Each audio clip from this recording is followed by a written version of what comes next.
They don't want Christianity to be true because it's going to interfere.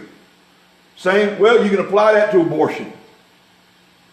Abortion is, I think Bonnie mentioned, I know others have mentioned that, you've heard me mention it before, that 99% of the abortions performed in this nation, in the United States, 98 to 99% of them are just abortions of convenience. All these excuses people put up about the health of the mother and all that, only 1%, rape, murder, rape, incest, health of the mom, all that falls only into 1%. And that's still not even just cause. The rest of them are abortions of convenience. I'm not ready for a child right now. It's going to interfere with my life, my plans for my life. It's going to interfere with my finances. It's going to interfere with this and that. Convenience. Convenience. Erwin Lutzer offers some very pointed words for us to ponder. Abortion continues only because babies are not strong enough to fight back. Their cries are muffled in the surroundings of hospitals and abortion clinics. Someone has to fight their battles for them because they are helpless in their struggles. If we do not stand up for a child's rights, why do we think our own will not be taken away? As Bonnie said, this is leading up to other things as well. There are already those right now in this nation who are already proposing to end lives when they reach a certain age.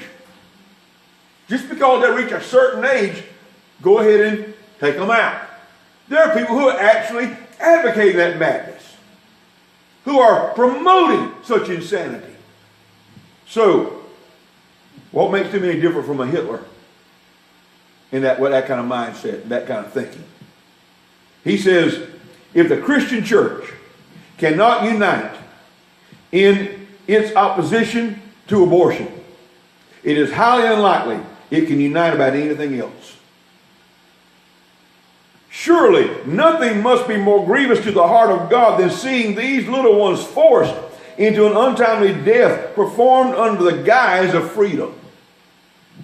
I think he hits the nail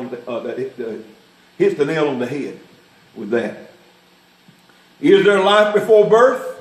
Well, the question that is always coming about, is the unborn baby really an individual human being? Why don't you consider this? Now, I know I got a lot of stats. You're drinking from a fire hose right now. I understand that. But just, it's going to be on video so you can go back and get it, whatever you missed.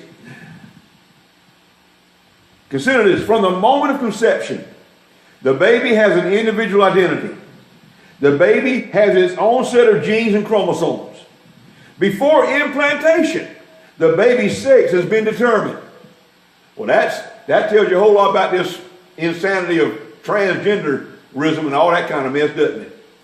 Whatever your sex was determined before implantation, the sex has been determined. And you can't change that. I don't care how many operations people have, how many medications they have, how many hormone treatments they take. That don't matter. You cannot change the chromosomes and the genes. It's impossible. Cannot be done. And so whatever you were born as, you might have been born as a woman, and when they bury you, you might look like a man, but you're still a woman, and vice versa.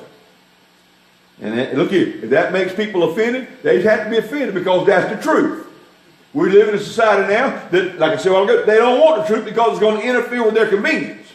And so, if it's the truth, whether it interferes with our convenience or not, it's the truth. And we can't change that. So, the statistic is going to say this. At 19 days after conception, the eyes begin to develop. At 24 days, the heart begins beating. At 30 days, the unborn baby is only 1/4 of an inch long, and yet has a brain, eyes, ears, mouth, kidneys, and liver. At 35 days, his fingers have formed. At 40 days, brain waves can be detected and recorded.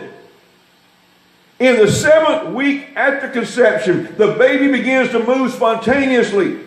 In the 10th week, the baby squints, swallows, and hiccups. All you mothers have experienced that, I'm sure. At one point when the baby's hiccuping. He has fingerprints, which will stay with him for the rest of his life. In the 12th week, the baby responds to touch and begins to suck his thumb. By the 4th month, his ears are functioning. He can hear his mother's voice for the first time. By the 7th month, he can see and hear and taste and touch. He recognizes his mother's voice when he hears it. By the 9th month, the baby weighs between 6 and 9 pounds, normally, average-wise. His heart pumps 300 gallons of blood per day. He is fully capable of life outside the womb if he only gets to